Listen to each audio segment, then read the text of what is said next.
देख रहे हैं SPN9 न्यूज। राजस्थान की बात की जाए तो विधानसभा चुनाव को देखते हुए भारतीय जनता पार्टी अपना दमखम तो दिखा रही है, लेकिन वहीं अब कांग्रेस की राह आसान होती हुई भी नजर आ रही है।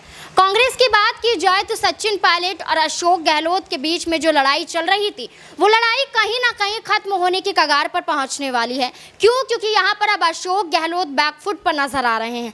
अशोक गहलोत को लेकर जो बातें सामने आई थी कि अब उनकी उम्र हो गई है, अब ऐसे में उन्होंने सीएम पद की कमान तो संभाली, अब ऐसे में उन्हें किसी युवा चेहरे को सीएम पद की कमान सौंपनी चाहिए। तो अब ऐसे में देखा जाए तो अशोक गहलोत, सचिन पायलट और सोनिया गांधी ने जो आला कमान है, उन्होंने इन दोनों के साथ मुलाकात की, बैठक की, और ऐसे में बैठक के बाद अब यहाँ पर एक बड़ा फैसला अशोक गहलोत लेते हुए नजर आए हैं। सिर्फ बैठक ही नहीं, बल्कि ये साफ तौर पर कहा जा रहा है कि अशोक गहलोत और सोनिया गांधी की फोन पर बातचीत भी हुई है, और ये बातचीत के बाद यहाँ पर अशोक गहलोत राजस्थान में सचिन पायलट को लेकर एक बड़ा फैसला लेते हुए नजर आएंगे। ये सारी चीजें अब यहाँ साफ तौर पर खुलकर तो नहीं आई हैं, लेकिन अनुमान के तहत ये कहा जा रहा है कि अब अशोक गहलोत यहाँ पर सचिन पायलट को सीएम पद की कमान सौंपते हुए नजर आएंगे। एक कॉल के बाद, सोनिया गांधी की बातचीत के बाद और सोनिया गांधी के मनाने के बाद अब यहाँ पर अशोक गहलोत अपनी गलती को मानते हुए पीछे हटते हुए नजर आएंगे।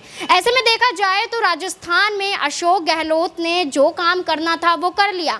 अशोक गहलोत मुख्यमंत्री के रूप में दिखाई दिए, वो यहाँ पर उन्होंने कर लिया। अब जिम्मेदारी सचिन पायलट को सौंपनी चाहिए। कुछ सचिन पायलट ये कहते हुए नजर आ रहे थे, और कांग्रेस से नाराजगी उनकी साफ तौर पर इसलिए ही थी कि यहाँ पर अशोक गहलोत को समझाते हुए नजर क्यों नहीं आते हैं, वसुंधरा राजे की सरकार में जो भ्रष्टाचार हुआ है उस पर संज्ञान क्यों नहीं लेते हैं। तो अब ऐसे में सोनिया गांधी आलाकमान इन तमाम मुद्दों को सुनते हुए सचिन पायलट के समर्थन में उतरती हुई नजर आ रही है, और सचिन पायलट के हक में फैसला लेने की बात करती हुई भी दिखाई दे रही हैं। अब ऐसे में अशोक गहलोत जल्द एक बड़ा फैसला लेते हुए सचिन पायलट को मुख्यमंत्री की कमान सौंपते हुए चुनावी मैदान में सचिन पायलट को उतारते हुए नजर आएंगे। अगर सचिन पायलट उतरते हैं तो भारतीय जनता पार्टी को एक तरीके से झटका लगता हुआ नजर आएगा। इस मुद्दे को लेकर आपकी क्या राय है? अगर सचिन पायलट यहाँ पर सीएम पद उन्हें दिया जाता है तो क्या वाकई भारतीय जनता पार्टी एक तरीके से मुश्किलों में गिर जाएगी? क्या है आपकी राय? कमेंट बॉक्स में ज़रूर बताएं। धन्यवाद।